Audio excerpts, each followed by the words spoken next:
Amis amateurs de football, bonjour. C'est officiel, Vlahovic vient de s'engager avec la Juventus.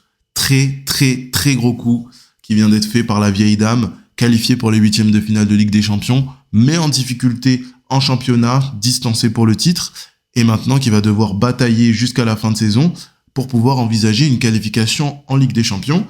Maintenant, on comprend peut-être un peu mieux l'intérêt que pouvait avoir leur président Agnelli pour la Super League. Au-delà de l'aspect sportif, la Juve démontre une nouvelle fois sa capacité à attirer les meilleurs joueurs de son championnat. On a pu le voir sur les saisons précédentes avec Chiesa ou Locatelli. Et elle envoie aussi un signal fort à l'Europe. Parce que le petit Vlahov, il a été courtisé par bon nombre de cadors européens. Et donc, ça illustre aussi la puissance d'un club. Petite aparté pour Arsenal, qui était aussi dessus sur le mercato d'hiver. Voilà, c'est la différence entre un club qui n'a pas l'étiquette de loser et qui participe régulièrement à la Ligue des Champions.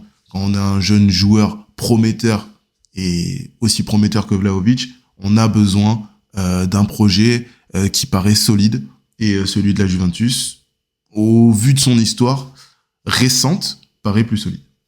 Ensuite, pour la Juve, c'est aussi un gros coup parce que ils avaient besoin de stars. Après le projet Ronaldo, qui faisait office un petit peu d'épouvantail, et qui était un projet à court terme avec la volonté de gagner la Ligue des Champions, qui leur échappe maintenant depuis 96, il n'y avait pas vraiment la volonté d'inscrire des jeunes joueurs prometteurs, mis à part Chiesa. Aujourd'hui, si on regarde l'effectif, c'est quand même assez maigre. Se dire que la Juventus attaque en pointe avec Morata, ça fait un petit peu tâche, sans mentir. C'est un peu dur, mais ça fait un petit peu tâche. Ensuite, voilà, l'histoire d'amour avec Ronaldo, c'est terminé. Donc maintenant, il faut quelqu'un d'autre. Il faut pouvoir passer à quelque chose d'autre. Après avoir passé 6 mois, avoir oublié son ex, c'est toujours un petit peu difficile. Voilà, la vie sans Cristiano, c'est plus pareil, c'est compliqué. Allez, c'est bon. 75 millions, le prix de la consolation. C'est le prix du jeune joueur de 22 ans. Voilà, c'est le type de transfert qu'on voit plutôt en été. Mais là, en fait, il y avait peut-être un peu urgence. Ils ont senti qu'il y avait urgence, la Juve. Il y avait urgence aussi pour les résultats, pour la qualif, premièrement. Chiesa étant blessé, donc jusqu'à la fin de saison, ça va être... il faut une arme offensive, mais aussi peur aussi de ne pas pouvoir attirer un grand nom offensif s'ils n'arrivent pas à se qualifier. Et après, ça va très vite, quoi. En sachant que le projet a pris un peu du plomb dans l'aile par rapport à certains joueurs qui sont arrivés et qui répondent pas aux attentes.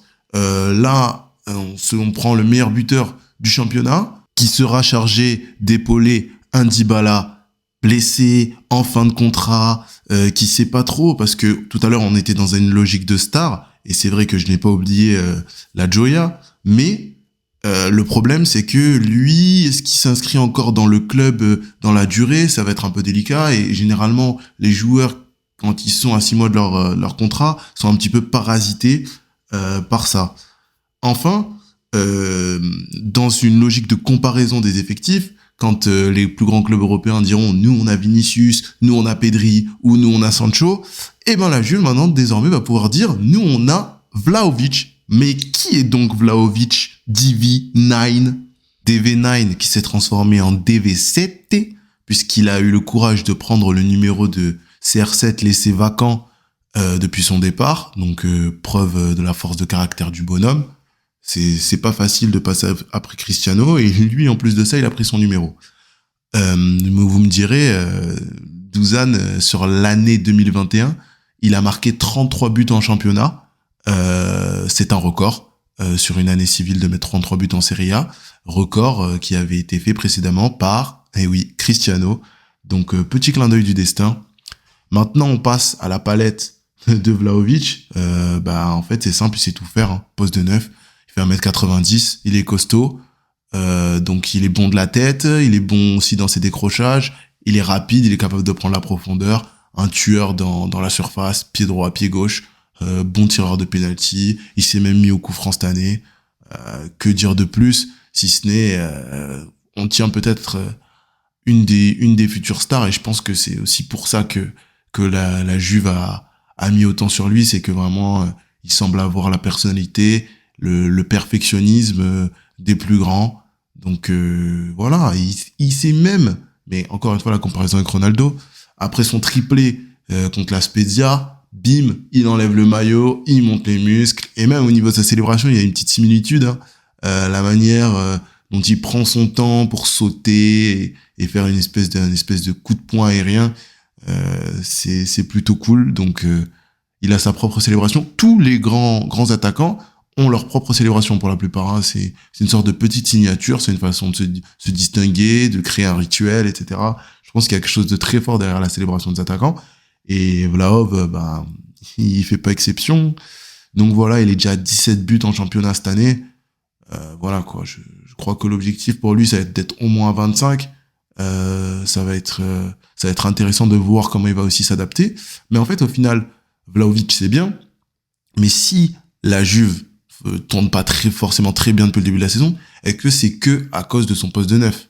Je pense que c'est bien qu'on jette un petit coup d'œil à l'effectif de la Juve. Avant de parler de l'effectif, on va parler du coach Massimiliano Allegri. Très bon coach, expérimenté, qui connaît très bien la maison. Il y a passé 5 saisons entre 2014 et 2019. 4 doublés, 5 scudetto au total, 2 supercoupes. Une régularité au plus haut niveau qui s'explique par un pragmatisme absolu. Hein. C'est pas un adepte du football flamboyant. Il sait bétonner quand il faut bétonner. Il sait doubler les couloirs quand il faut doubler les couloirs. C'est un meneur d'hommes hors pair qui sait très bien gérer son vestiaire. Donc, dans l'objectif de la Juve de pouvoir atteindre le top 4 et la Ligue des Champions, c'est l'homme qu'il faut. Pour l'animation tactique, on sera sur un 4-4-2 ou un 4-2-3-1. Ça dépendra du positionnement de Dybala, qui est plus habitué à être deuxième attaquant, AT comme on dirait sur FIFA.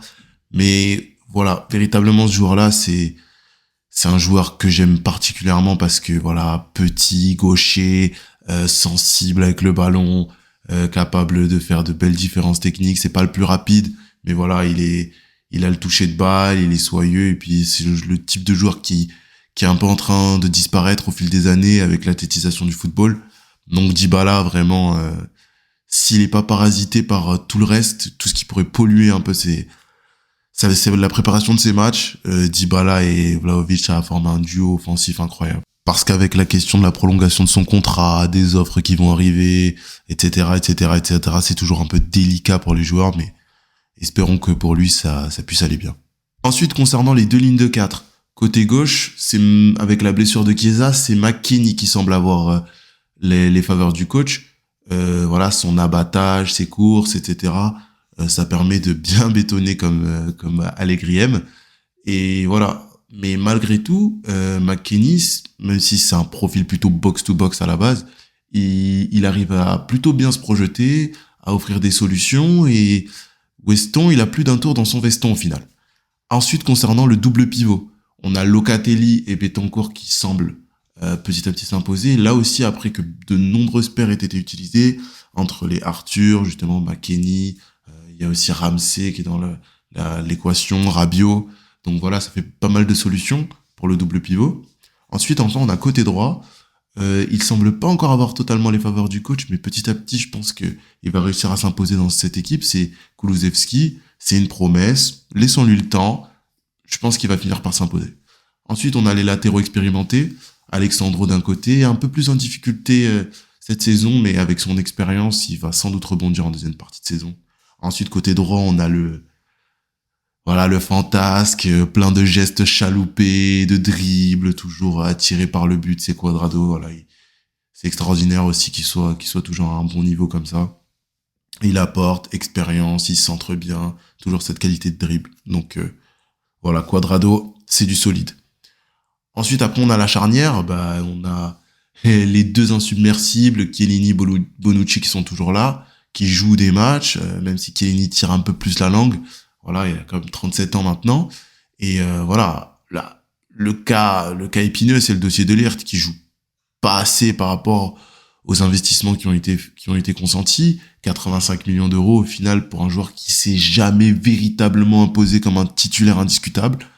Donc voilà, on l'a pas mis en confiance. Bon bref, on sait pas trop, mais dans tous les cas, il apparaît pas toujours comme un titulaire.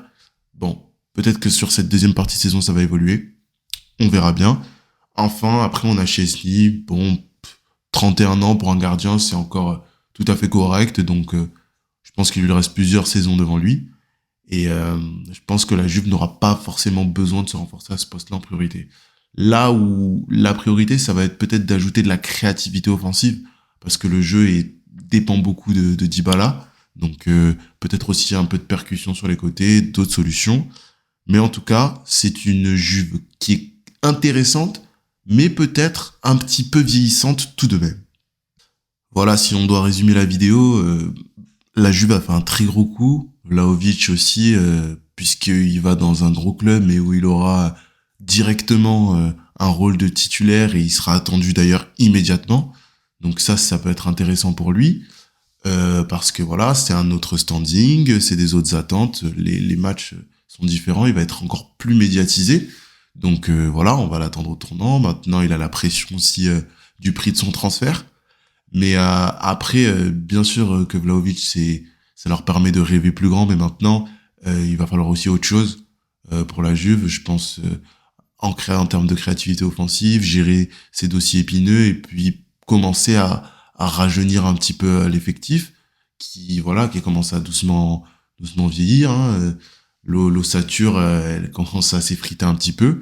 Donc voilà, Vlahovic sauveur, oui et non. Mais surtout Vlahovic, nouvel élan et nouvelle pierre angulaire peut-être du nouveau projet de la Juve. Merci à vous tous de m'avoir écouté, c'était l'œil du terrain. À bientôt pour de nouvelles analyses.